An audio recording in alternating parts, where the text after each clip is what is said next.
வணக்கம். நான் உங்களுக்காரன் ஃப்ரான்ஸ்லேருந்து முடியவே தோட்டத்துக்கு வந்துட்டேன். இன்றைக்கு ஞாயிற்றுக்கிழமை கொஞ்சம் வேலைகள் இருக்குது. என்ன சொன்னால் எருவெல்லாம் எடுத்து போட்டு கொத்தி சமப்படுத்திட்டு மூடி விடணும். குளிர் துவங்கிருச்சு. கொஞ்சம் காய்கறி இருக்குது. என்ன இந்த பூசணி பாகக்கொடி எண்ணம் அதை எடுக்கல. மிளகாய் கண்டும் பின்னால் நிறைய கிடக்கு, மிளகாயும் கிடக்குது. கொஞ்சம் விட்டு பார்ப்போம். இந்த கிட்டத்தட்ட இந்த 10ஆம் மாதம் ஒரு பாதி வரைக்குமாச்சும் தாங்கும்னு நினைக்கிறேன். ஆனால் குளிர் இருந்து கொண்டே இருக்குது. கொஞ்சம் நடுக்கம் இருக்குது. குளிர் காலையில் தானே பார்த்திங்கன்னு சொன்னால் இன்றைக்கி கொஞ்சம் இடத்தை சுத்தம் பண்ணணும். விட்டால் புல் மண்டி போயிடுது. சுத்தம் பண்ணி கொண்டிருக்கிறேன். வாங்க பார்க்கலாம். இப்போ பார்த்திங்கன்னு சொன்னால் இதான் இந்த குட்டி தோட்டம். இந்த முன்னுக்கு வந்து கொத்தி கொண்டிருக்கிறேன். இங்கே கொஞ்சம் கொத்திட்டேன். இந்த இடமெல்லாம் கொத்தி பரப்பி போட்டு ஏற்கனவே எரு போட்டிருக்கிறேன். இருந்தாலும் இன்னும் கொஞ்சம் எரு போட்டு படதா இருக்குது, அதை மூடி விட போகிறேன். என்ன சொன்னால் அப்போ தான் இந்த புல்லு முளைக்காமல் அப்படியே இருக்கும். அடுத்த வருஷம் பயிற்சி உகந்ததாக இருக்கும். அதோட பார்த்திங்கன்னு சொன்னால் இந்த பாருங்கள் பூசணி கொடி பழுத்து கொண்டு போகுது. ஆனால் பூசணி காய்ச்சிருக்குது. ஏற்கனவே பிடுங்கியாச்சு. இன்னொரு 3 காய் இருக்குது. சின்ன காய் காய்ச்சிருக்கு. ஆனால் குளிர் இருக்கிறதுனால வேறதுக்கு வாய்ப்பு இல்லை. இருந்தாலும் விட்டு பார்ப்போம். கொஞ்சம் விட்டு பார்த்தா தான் தெரியும் என்ன எப்படி விரையிலையாண்டு சொல்லி பிறகு தான் பார்க்கணும். இதை பார்த்திங்கன்னு சொன்னால் லீக்ஸு. இப்போ லீக்ஸ் வந்து மேல் அளவு கொஞ்சம் கட் பண்ணி விட போகிறோம். கட் பண்ணி விட்டால் கீழே பெருசாக வருமானு சொன்னதுனால அதை கட் பண்ணி விட போகிறேன். அதோட பார்த்திங்கன்னு சொன்னால் இந்த உருளைக்கிழங்கு இதில் கொஞ்சம் கிடக்குது. உருளைக்கிழங்கு எடுக்கையில் அது கொஞ்சம் இன்னும் கொஞ்சம் விளைஞ்சி வரட்டும். அதுக்கப்புறம் எடுக்கலாம்னு போட்டு அதே மாதிரி இது வந்து பூண்டு பார்த்திங்கன்னு சொன்னால் நட்டு போட்டு கொஞ்சம் இருந்தால் நட்டுருக்கிறேன். காணும் நட்டுட்டு மேலே வந்து வைக்கல் போட்டு மூடிருக்கேன். என்னென்னு சொன்னால் புல் வராமல் இருக்கிறதுக்கு. இன்றைக்கு மாதிரி கொஞ்சம் பூண்டு கொஞ்சம் நட்டுறேன். பாருங்கள் இந்த பக்கம் எல்லாம் கொஞ்சம் கொத்திட்டேன். கொத்தி பாருங்கள் அந்த புல்லெல்லாம் குமிச்சு வச்சுருக்குது. எங்களோட குட்டி வாழை இனி வந்து அதுக்கு சுத்த வர வைக்கலால் கட்டி ஓரளவு மூடி விடணும். எல்லாடிக்கு வாழை பழுதாக போயிடும். மிளகாய் ஓரளவு இருக்குது பாருங்கள். கொஞ்சம் உண்டைக்கு கொஞ்சம் பிடுங்க போகிறேன். பிடுங்கி போட்டு பார்ப்போம். ஆனால் குளிர் வந்து நீ தாங்கான்ட்டு நிற்கிறேன். கொஞ்சம் பழுத்து கொண்டு வருது. இருந்தாலும் கொஞ்சம் விட்டு பார்த்தா தெரியும் தானே. அதோடு வந்து பின்னுக்கும் பார்த்திங்கன்னு சொன்னால் உருளைக்கிழங்கு கிடக்கு. உருளைக்கிழங்கு தாராளமாக கிடக்கு. மற்றபடி இனி குளிர் வாங்குது தானே தோட்டம் இவ்வளோ தான். பார்ப்போம். நான் இதை கொத்தி போட்டு காமிக்கிறேன். அதே நேரத்தில் கொஞ்சம் மிளகாயம் பிடுங்கணும். பாருங்கள் பக்கத்து தோட்டத்தில் பாருங்கள் எல்லாம் ஒன்றும் இல்லாமல் அந்த புல்லே இல்லாமல் அவ்வளோத்துக்கு அழகாக சுத்தம் பண்ணி வச்சு கிடக்கு. பார்க்கவே ஆசையாக கிடக்கு. அப்போ என்னோடையும் கொஞ்சம் சுத்தம் பண்ணி விட்டால் என்ன கொஞ்சம் சந்தோஷமாக இருக்கும். சுத்தம் பண்ணி போட்டு காமிக்கிறேனே. ஓகே. இப்போ பார்த்தீங்கன்னு சொன்னால் இந்த புல்லெல்லாம் எடுத்து போட்டு கொத்தி சாரி பரப்பிட்டேன். பார்த்தீங்களா எப்படி இருக்குன்னு சொல்லி. கொஞ்சம் வேலை செய்தால் தான் அதுக்கான பலன் கிடைக்கும். இப்போவே எல்லாம் செய்து வச்சா தான் அடுத்த வருஷத்துக்கு நல்லா பதமாக இருக்கும். இப்போ பார்த்திங்கன்னு சொன்னால் நான் போயிட்டு எரு கொண்டு வந்து போட போகிறேன். பார்ப்போம் அப்படின்ட்டு. இப்போ பார்த்திங்கன்னு சொன்னால் இந்த பார்த்திங்கன்னா குப்பை இதுதாங்க கொண்டு வந்து கொட்டிட்டேன். கொஞ்சம் மூச்சு வாங்குது.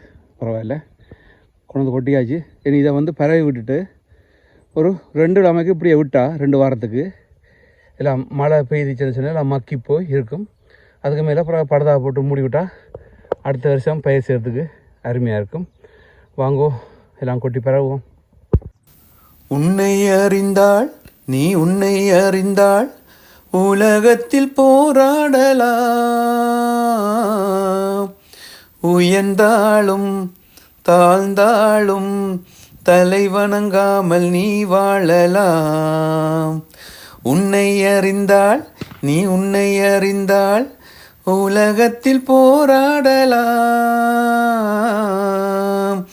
உயர்ந்தாலும் தாழ்ந்தாலும் தலை வணங்காமல் நீ வாழலாம்.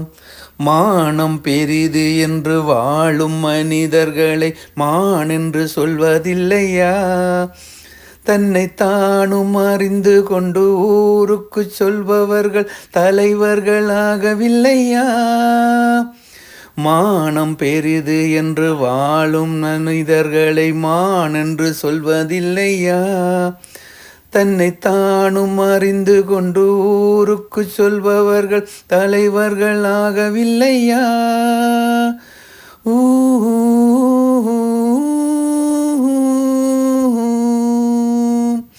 உன்னை அறிந்தாள், நீ உன்னை அறிந்தாள், உலகத்தில் போராடலாம். உயர்ந்தாலும் தாழ்ந்தாலும் தலை வணங்காமல் நீ வாழலாம். இப்போ பார்த்தீங்கன்னு சொன்னால் நான் கொஞ்சம் மிளகா பிடிங்கினான். என்ன மிளகாய் இருக்குது, மிளகாய்க்கு நான் நினைக்கிறேன் இந்த மாதம் வரைக்கும் பிடுங்கலான்னு நினைக்கிறேன். கொஞ்சம் பூத்து இருக்குது, அதே நேரத்தில் வந்து பிஞ்சு தான் பிடிச்சிருக்கு. அதில் வந்து அது கிடக்கட்டும்னு சொல்லி ஓரளவு ஒரு 1/2 கிலோ கூட பிடிங்கினான். மற்ற பார்த்தீங்கன்னு சொன்னால் இந்த பின்னுக்கு அந்த வாழையை வந்து வெட்டி ஒதுக்கிட்டேன். இன்னும் ஒரு கிழமை 2 கிழமையில் வந்து எல்லாம் சுற்றி கட்டி விடணும். அப்போ தான் அந்த குளிர் இல்லாமல் இருக்கும். அதோட பார்த்தீங்கன்னு சொன்னால் இஞ்சளவு இந்த எருவெல்லாம் போட்டு பரவிட்டேன். இருந்த இடங்களுக்கு வந்து மூடிட்டேன். அப்போ அது மாதிரி 2 கிழமை வந்து மழை பெய்து எல்லாம் ஊருக்கில் வந்து பிறகு வந்து நல்லா இருக்கும். இதை பார்த்தீங்கன்னு சொன்னால் இதான் பாருங்க, ஒரு 1/2 கிலோ மிளகாய் எடுத்து நான். அதோட பார்த்தீங்கன்னு சொன்னால் இது வந்து இந்த ஊர் வெங்காயம் வந்து எசலோத்தோன்னு சொல்லி எங்களோட பெரிய வெங்காயம் மாதிரி அது நட்டு நான். ஆனால் வந்து 2 தான் இந்த பாருங்க முளை வந்தது.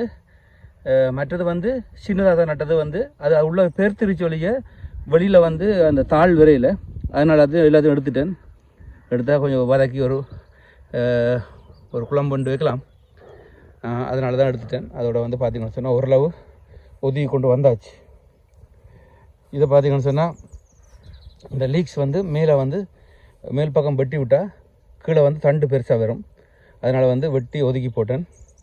அதே மாதிரி இந்த பாவக்காய் பிடுங்கல, ஆனால் வர்றதுக்கு வாய்ப்பு இல்லை, இருந்தாலும் விட்டுருக்குறேன். இங்கே பார்த்திங்கன்னு சொன்னால் இந்த பக்கம் எல்லாம் எரு போட்டு பரவிட்டேன். இந்த பாருங்க எல்லாம் அந்த மாதிரி எல்லாம் பரவி சுத்தமாக பண்ணியாச்சு. பார்த்திங்கன்னு சொன்னால் இதுதான் என்னோடய குட்டி தோட்டம். இன்றைக்கு இவ்வளோதான். இப்படியே நீ குறைஞ்சுட்டு போகும். அப்புறம் அடுத்த வருஷத்து தானே இங்கே வந்து பூண்டு நட்டுருக்குறேன். பார்ப்போம். பூண்டு எப்படி வந்து 1 மாதமாகும் அது முளை வர்றதுக்கு. அதனால் வந்து மேலே வந்து வைக்கல் போட்டு வச்சுருக்குறேன். இன்றைக்கு இவ்வளவுதான். ஓரளவு ஒதுக்கி கொண்டு வந்துட்டேன். இன்னும் கொஞ்சம் வேலைகள் இருக்குது. அப்புறம் வந்து இந்த மிளகா கண்டெல்லாம் அது இந்த மாதம் வரைக்கும் கொஞ்சம் பலன் தரும். அதையும் எடுத்து போட்டு அப்புறம் சுத்தம் பண்ணிவிட்டா. பட் அது கொஞ்சம் பூசணியும் இருக்குது.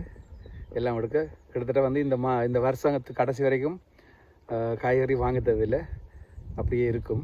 அதே மாதிரி பூண்டு நான் முதல் பிடிங்கின பூண்டு இருக்குல்ல, அதுலேயும் இன்றைக்கு கொண்டு வந்து அந்த பூண்டு கொண்டு வந்து இங்கே எனக்கு நட்டுருக்குறேன். அப்படியே காஞ்சி போய் அந்த சிவப்பு வெங்காயம் எல்லாம் சேர்த்து நல்லா இருக்குது. சந்தோஷம். வேறு என்ன பாருங்கள், இது என்ற குட்டி வாழை இப்படி வந்திருக்கேன்னு சொல்லி குருத்து மேலே வந்திருக்கு. சந்தோஷம். என்ன வேறு என்ன ஒரு வீடியோவில் சந்திப்போம். பாய்.